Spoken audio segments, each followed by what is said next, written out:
اور بھاگتے بھاگتے وہ کافر دیکھے کہ حضرت ام ہانی کے گھر میں داخل ہو. حضرت علی نے دستک دروازے کو دیا. دروازہ کھولا, پوچھا کون؟ کہا علی. ملاقات ہوئی تو کہا کہ 2 کافر ہیں اور میں ان کو قتل کرنا ہے, وہ آپ کے گھر میں داخل ہے. ام ہانی کے قبیلے کے لوگ تھے. ام ہانی رضی اللہ تعالیٰ عنہ نے کہا کہ علی میں ان کو پناہ دے چکی ہوں. حضرت علی نے کہا کہ حضور نے کب فرمایا کہ جو ام ہانی کے گھر آ گئے اس کو ہی پناہ تو حرم ہے, پناہ تو ابو سفیان کے گھر میں, تو آپ کے پاس تو یہ اتھارٹی نہیں, لہٰذا وہ کافر ہے, میں نے قتل کرنا. مان دیکھیے بہنوں اور بیٹیوں, اللہ اکبر.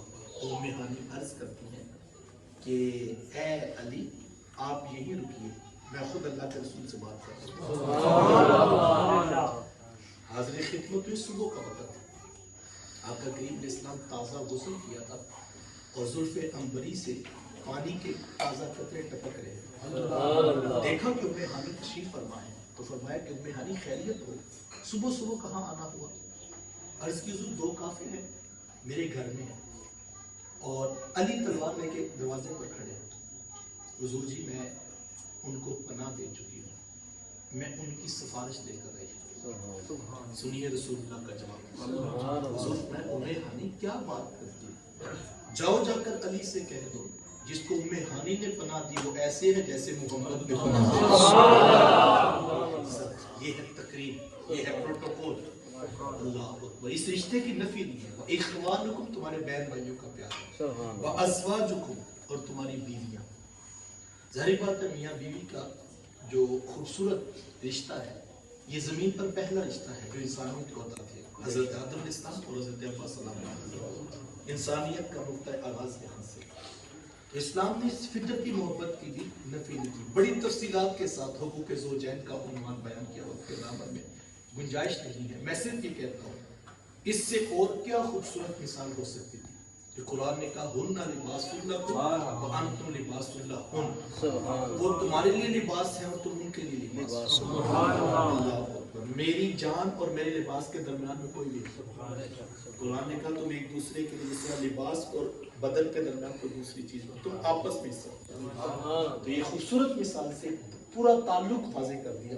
اللہ اکبر. اور کہا یہ تمہاری جو ہے وہ تصدیق کے لیے ہم نے پیدا کی ہے عورت اور تم اس کے ساتھ جو ہے وہ حسن سلوک کرو. رسول اللہ صلی اللہ علیہ وسلم ازواج مطہرات کے ساتھ جو حسن سلوک یہی امت کے لیے رہنمائی تھی اور ساری زندگی حضور علیہ السلام ان حقوق کو بدرجہ اتم امت کے سامنے رکھا. اللہ اکبر. اس رشتے کی بھی نفی نہیں.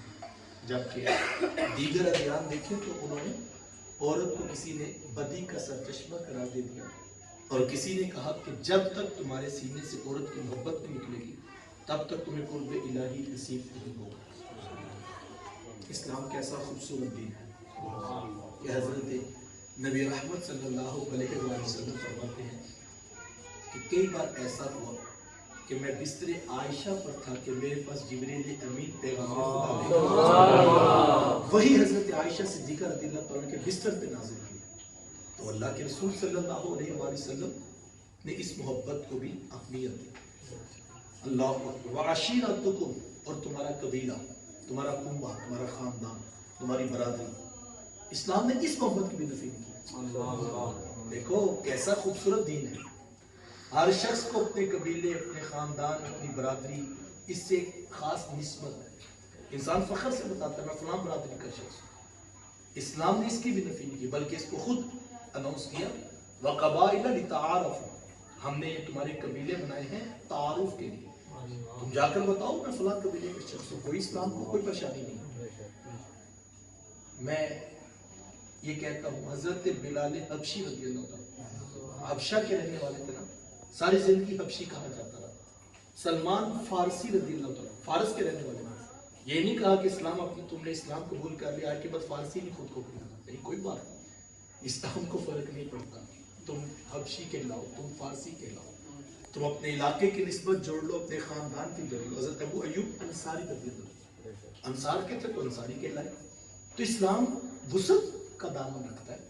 تم بٹ برادری سے ہو, تم جٹ برادری سے ہو, کوئی فرق نہیں پڑتا. تم اپنے نام کے ساتھ نکلو, کوئی حرج والی بات ہے. لیکن اس میں جو خرابی تھی اس کی طرف نشاندہی کی کہ یہ قبائل جو ہے وہ تمہارے تعارف کے لیے ہے، تفاخر کے لیے تم یہ نہیں کہ اپنی برادری کو اچھا سمجھو، باقیوں کو ہیٹ سمجھتے پھرو، ان کو اہمیت ہی نہ دو، یہ نہیں ہونا چاہیے. یہ خرابی تھی، اس پر کوئی کمپرومائز نہیں، اس پر ڈٹ کر اللہ کے رسول کھڑے ہوئے اور خطبہ مینار کے اندر واضح دو ٹوک اعلان کر دیا. کہا کسی کالے کو کسی گورے پر، کسی گورے کو کسی کالے پر، کسی عربی کو کسی اجمی پر، کسی اجمی کو کسی عربی پر کوئی فضیلت نہیں. فضیلت کا ایک ہی معیار ہے، ان اکرمکم عند اللہ اتقاکم. اللہ کے ہاں وہی معتبر ہے جو زیادہ تقوی والا ہے. وہ یہ نہیں دیکھتا کہ رنگ کس کا سونا ہے، وہ دیکھتا ہے دل کس کا سونا ہے. وہ دل دیکھتا ہے، دل اچھا لے کر آنا. اللہ اکبر. ابو لہب جو ہے شعلے کی طرح رنگ چمکتا تھا، لیکن کیا کہا؟ تبت یدا ابی لہب تب. اس کے اوپر عذاب کا تازیانہ برسا. رنگ گورا چٹا سرخ شعلے کی طرح چمکتا ہے، لیکن پسند نہیں آیا. کالے رنگ کا بلال حبشی. تو اللہ رنگ نہیں دیکھتا، تمہاری چمڑی نہیں دیکھتا. اللہ ویسے ذہن میں سوال پیدا ہوتا ہے وہ دیکھے بھی کیوں؟ اگر کسی کا رنگ سونا ہے تو اس کا کمال تھوڑی ہے. وہ خود فرماتا ہے هو الذی یصورکم فی الارحام کیف یشاء. وہی اللہ ہے جو ماؤں کے رحموں میں جیسے چاہتا ہے صورتیں پیدا کرتا ہے. طرح طرح کی صورتیں پیدا. اس کا تو تمہارا تو کمال ہی نہیں ہے. وہ رنگ دیکھے بھی کیوں؟ اس نے یہ رنگ خود بنایا ہے، اس کو دیکھنے کی حاجت ہی کوئی نہیں. وہ تو چاہتا ہے میرے پاس خوبصورت دل کو لے کر آئے. اور بلال لے کر آ جائے تو بلال کعبے کی چھت پہ کھڑے ہیں. بلال لے کر آ جائے تو میرے حضور خود فرماتے ہیں بلال تو کون سا نیک عمل کرتا ہے، میں نے جنت میں بھی تیرے قدموں کی آہٹ سنی. بلال لے کر آ جائے، کوئی سہیب لے کر آ جائے، جو بھی لے کر آ جائے اس کا قبول کر لیا جائے گا.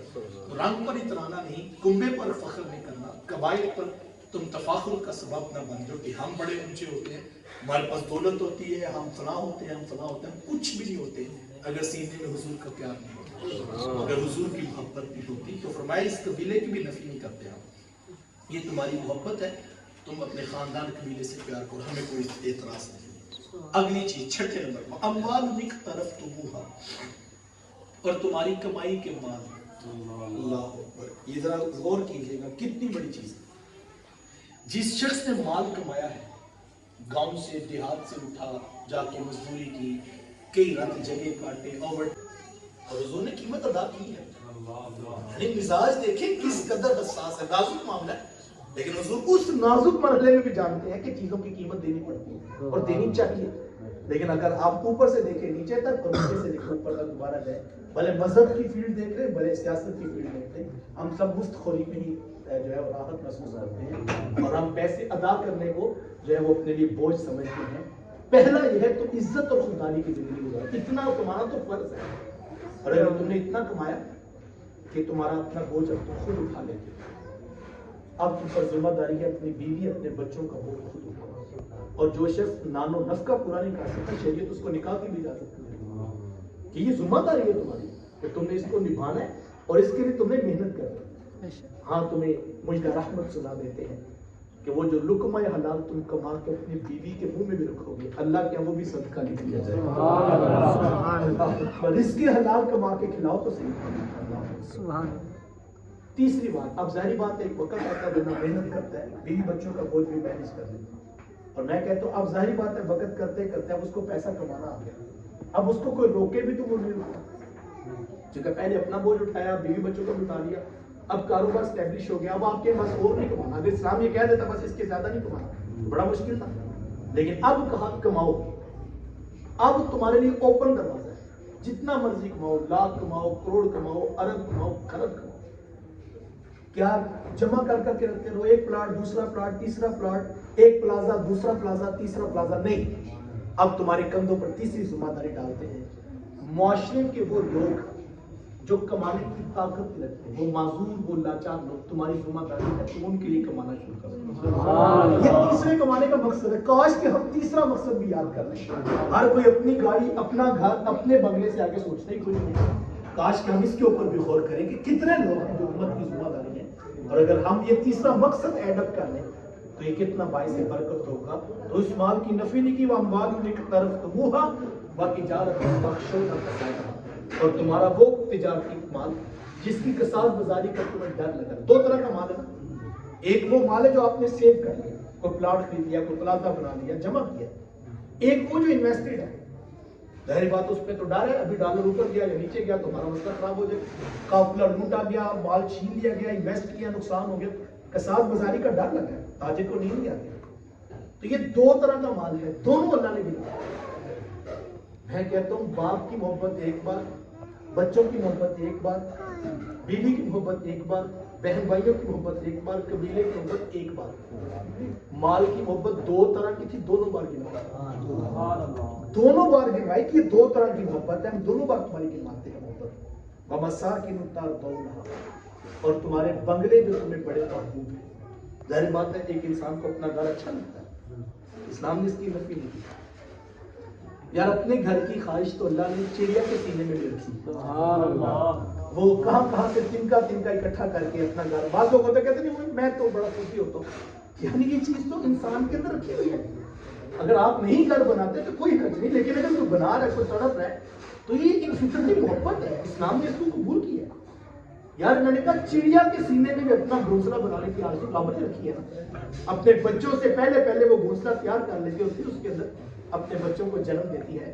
تو اگر انسان کے سینے میں گھر بنانے کی خواہش پیدا ہو جائے، اسلام نفی نہیں کرتا، بلکہ میرے حضور نے فرمایا نیک بیوی اپنا مکان اچھی سواری، یہ انسان کی خوش بختی کی علامت ہے. یہ اللہ کی طرف سے بات ہے. اگر اللہ آپ کو گھر دے دے یہ تو اس کا کرم ہے.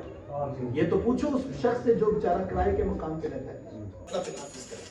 تو ان 8 محبتوں کی نفی نہیں ہے، یہ غالب نہیں ہونی چاہیے. غالب اللہ رسول کی محبت ہو. ساری زندگی لگا کر مال کمایا، کاروبار سیٹ ہوا، اس وقت رسول اللہ صلی اللہ علیہ وسلم کے دین کے نام پہ خرچ کرنے کی باری آئی.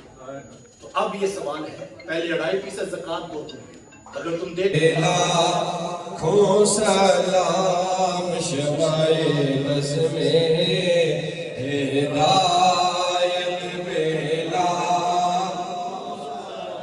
فتح بابے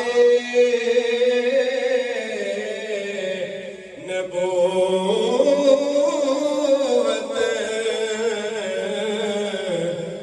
بے حد درود فتح بابے نبوت بے حد درود ختم دور رسالت بیلا کھوں سلام مصطفیٰ جانے رحمت بیلا کھوں سلام شمائے بز میں ہدایت بیلا جس نے ختم نبوت پہ پہرا دیا، جس نے ختم نبوت پہ پہرا دیا، ایسے خاتم کی خدمت پہ لاکھوں سلام مصطفیٰ جانے السلام اے خدا کے لاڈلے اور پیارے رسول، اور یہ سلام عاجزانہ ہو قبول. چینل کی زیادہ سے زیادہ سپورٹ کرو اور سبسکرائب کرو اور لنک شیئر کرو تاکہ نئی تو نئی ویڈیو تو سب تک پہنچی سکے. اگر کوئی نیو بندہ آشنا تو بیل نہیں گھنٹی لازمی آن کری اڑو اور ہمارے چینل کی شیئر کرو.